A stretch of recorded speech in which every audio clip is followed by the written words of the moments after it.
इस तरीके से MgCl2 बन जाता है। इसके बाद अपन इसमें बॉन्ड की चर्चा कर लेते हैं। तो इसमें जो बंध होगा वो आपका वैद्युत संयोजी बंध होता है। मतलब कि इसमें क्या होगा, एक इलेक्ट्रॉन उसको त्याग देगा और दूसरा उसको ग्रहण कर लेगा।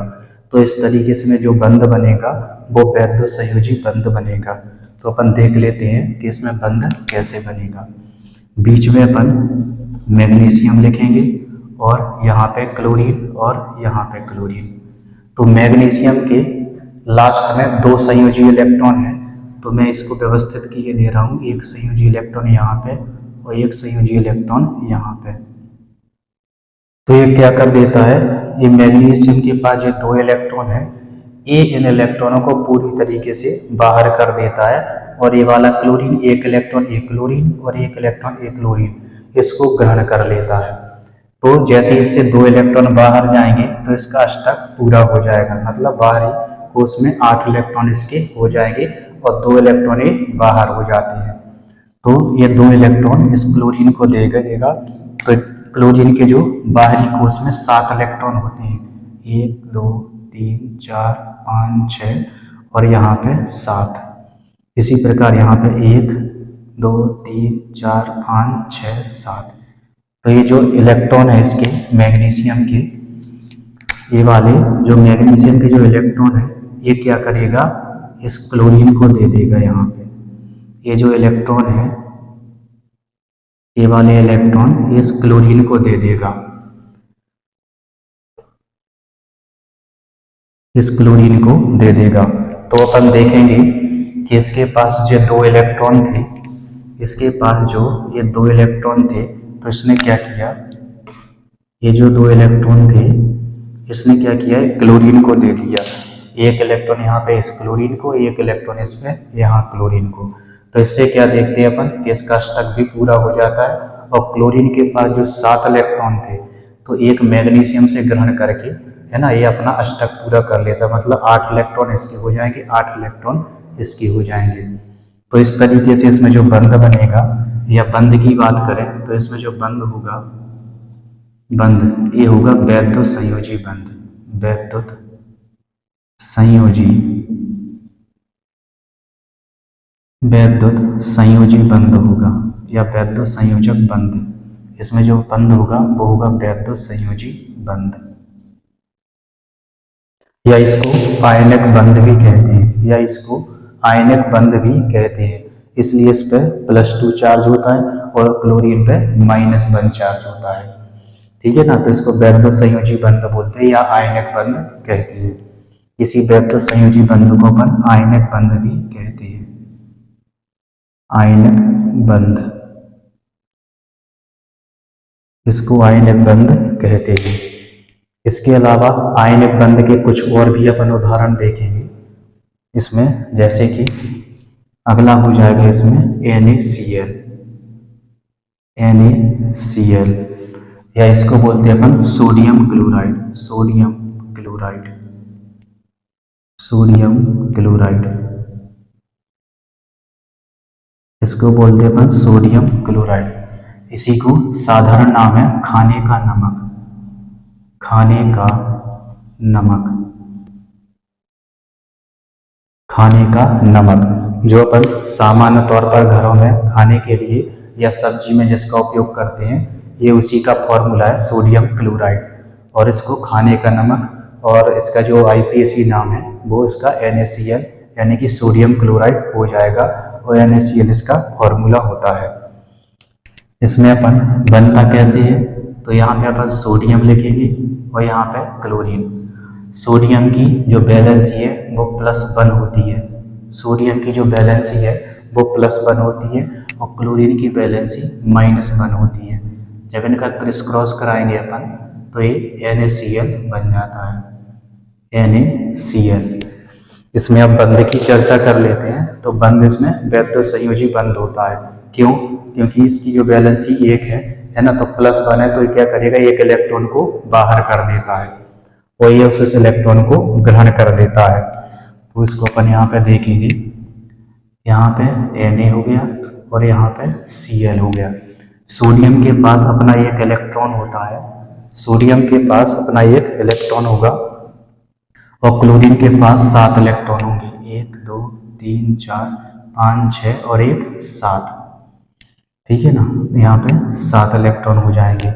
तो ये क्या करेगा, सोडियम अपने एक इलेक्ट्रॉन को इसको दान कर देगा, यानी कि पूरी तरीके से इसको दे देगा।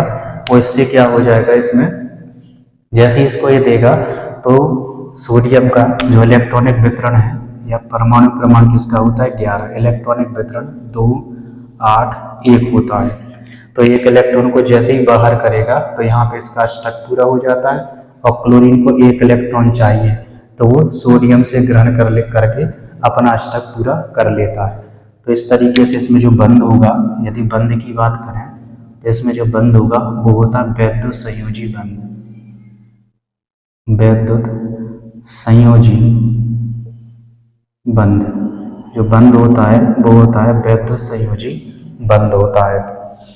इसके बाद एक और है ना देख लेते हैं अपन इसी में, है ना, एक होता है और है KCl, एक है KCl, इसको बोलते हैं अपन potassium chloride, potassium chloride. Potassium chloride में भी KCl, पोटेशियम क्लोराइड का फॉर्मूला जिसमें वैद्युत संयोजी बंध होता है। तो इसमें भी देख लेते हैं अपन पोटेशियम के परमाणु क्रमांक होता है इसका 19, पोटेशियम का जो परमाणु क्रमांक है वो 19 होता है। यहाँ पे देखे ले रहे हैं पोटेशियम 19, इलेक्ट्रॉन वितरण 2 8 8 1 होता है, 2 8 8 8 2 16 17 18 1 19। तो इसकी जो बैलेंसी हो जाएगी वो हो जाती है +1। क्लोरीन की पता ही है -1। दोनों का क्रिस क्रॉस करेंगे, दोनों का क्रिस क्रॉस करेंगे तो ये बन जाएगा KCl। इसमें आप इलेक्ट्रॉन बिंदु संरचना देख लेते हैं, इसकी इलेक्ट्रॉन बिंदु संरचना क्या होगी, K और यहाँ पे Cl। K के पास अपना एक इलेक्ट्रॉन है तो एक इलेक्ट्रॉन ये है, और क्लोरीन के पास 7 इलेक्ट्रॉन होते हैं तो 7 इलेक्ट्रॉनों को व्यवस्थित किए दे रहे हैं 4 5 6 और एक 7। तो ये क्या करेगा, पोटेशियम एक इलेक्ट्रॉन इस क्लोरीन को दे देगा, जो पोटेशियम है वो एक इलेक्ट्रॉन अपना क्लोरीन को दे देगा और जैसे इससे एक इलेक्ट्रॉन जाएगा इस तरीके से तो इसका अष्टक पूरा हो जाता है और क्लोरीन को एक इलेक्ट्रॉन की आवश्यकता होती है तो वो इसको एक जो इलेक्ट्रॉन है वो इस तरीके से इसको मिल जाता है। इसमें बंध की बात करें तो इसमें भी वैद्युत संयोजी बंध होता है, वैद्युत संयोजी बंध। इसमें वैद्युत संयोजी बंध होता है या जिसको आयनिक बंध भी कहते हैं। तो इस तरीके से अपन ने है ना सहसंयोजी बंध और वैद्युत संयोजी बंध के बारे में चर्चा कर ली है। अब इसके बाद कुछ जो बहुपरमाणुक आयन होते हैं, है ना, उनमें जो कंपाउंड होते हैं बहुपरमाणुक आयन होते हैं, है ना, उनके अब ये अपन सूत्र बनाना देख लेते हैं। मैं इसको साफ किए दे रहा हूँ, यदि आपको इसका स्क्रीनशॉट चाहिए तो आप इसका ले सकते हैं। बहुपरमाणुक आयन वाले यौगिकों के सूत्र बनाने की क्रिस क्रॉस विधि। तो इसमें अपन सबसे पहले लिखेंगे NaNO3 सोडियम नाइट्रेट, इसका नाम है सोडियम नाइट्रेट, सोडियम नाइट्रेट।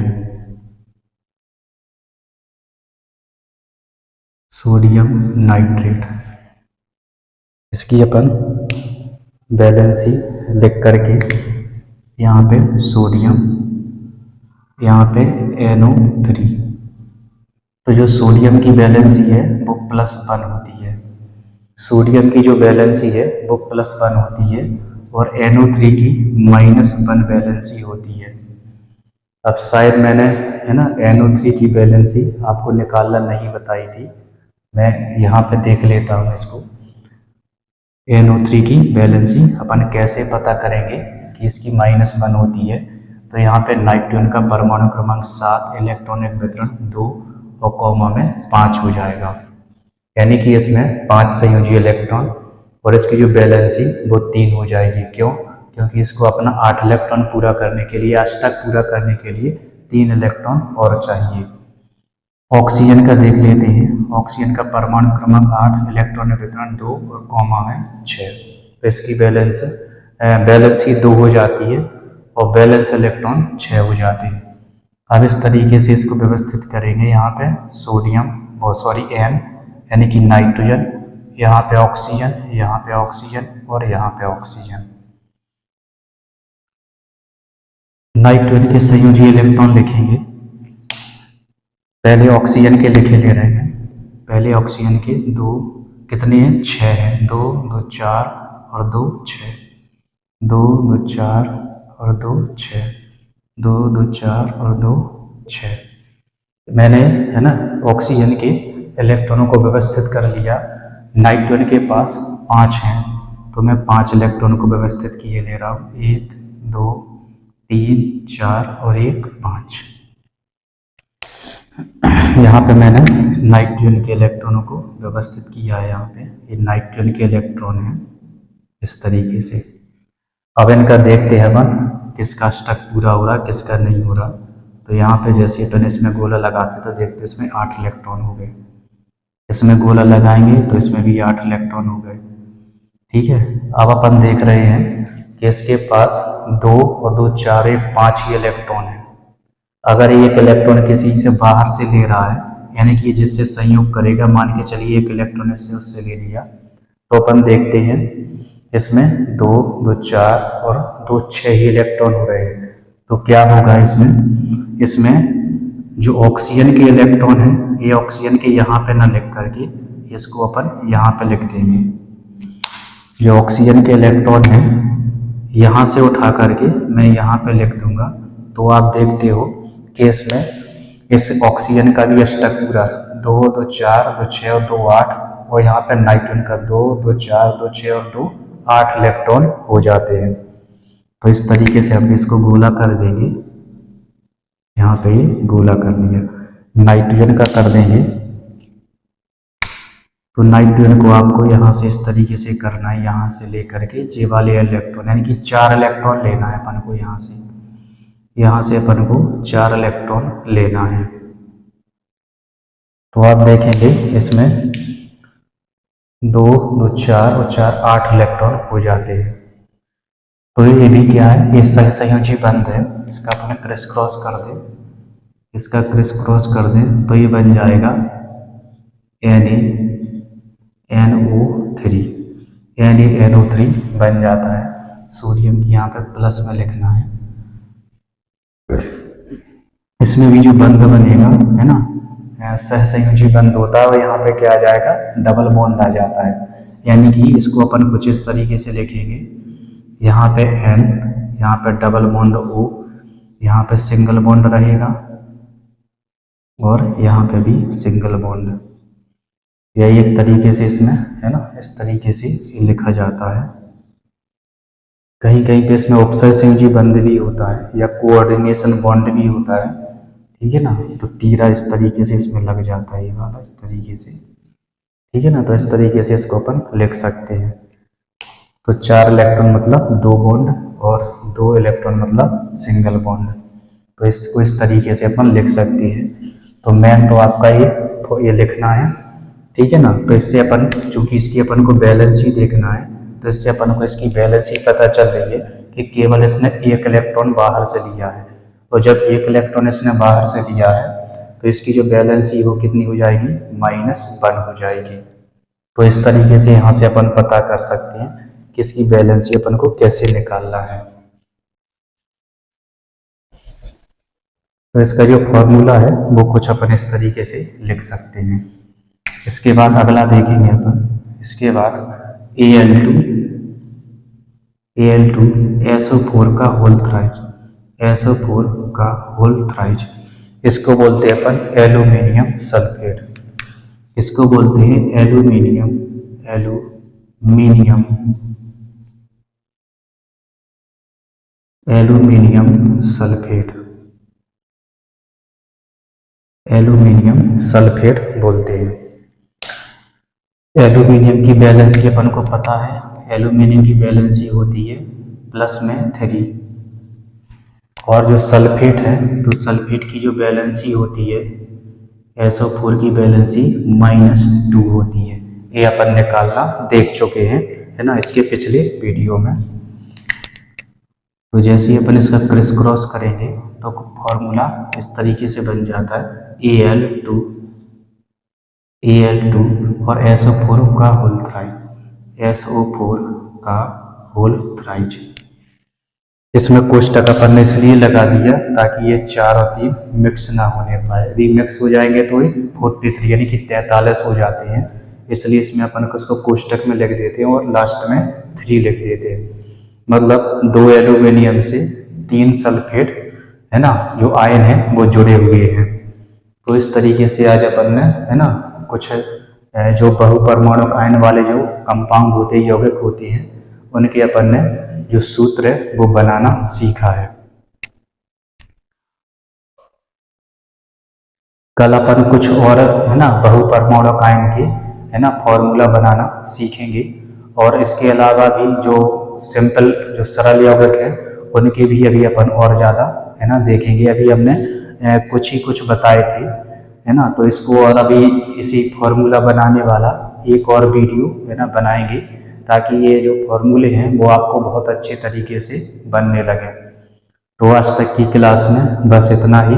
हंसते रहिए, खेलते रहिए, पढ़ते रहिए, मुस्कुराते रहिए। और वीडियो यदि अच्छा लगे तो अपने दोस्तों के साथ जरूर शेयर कीजिएगा। नमस्कार।